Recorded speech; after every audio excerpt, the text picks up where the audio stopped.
Den första utmaning jag mötte, det var språket.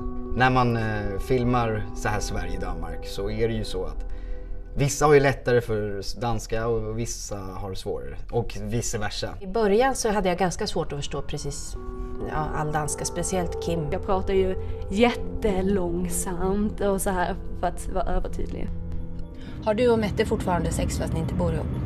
Nej. Jag bor med en kille som heter Jakob Sandberg. Jakob är bra på att ha sex, han gör som jag säger. Det är gott. Den största skillnaden mellan svenska och danska. Danskar är lite mer vräkiga, lite mer... Gå väck för helvete! Gå väck för helvete! Gå väck! Gå väck för helvete! Medan svenskar är lite mer tillbakadragna. De är inte så nimma att hissa upp och pissa i. Ni har en mer hierarkiskt system i Danmark när man jobbar. Det är en ganska skön kontrast och jag gillar det danska sättet att vara så här på. Jag kommer väldigt mycket bra överens med danska för att det är liksom, man behöver inte gå en massa kringelikrokar när man pratar utan det, vill man någonting så säger man det ganska direkt tycker jag. Säker? Men som människor, alltså, det är ju människor överallt. Du är grå. Nej, säker. Jag är sølv. Ingen svensk ord.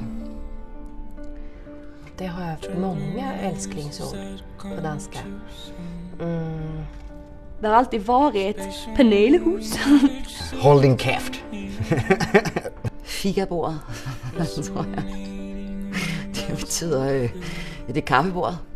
När ni säger att något är bra, när man säger att något är bra så det är käft vad fint eller något sånt. Och så blir det snackat mycket otroligt om det här fikabord, men det är väl det här fikabord. Det är så danskt att säga så käft. Det är skönt att säga det. Ja. Men jag har ångrat mig nu för att jag satt i uppehållsbussen, i trailerbussen. Och så var det 2 unga tjejer som satt där och pratade. Och så helt plötsligt så sa de skumfidus. Och jag bara såhär, vad fan betyder det för något? Jo, skumfidus lyder det helt åndssvagt. Det är jag helt enig med hende i. Det menar jag da, skumfidus. Hvad fanden er det, man? Noget man skal spise?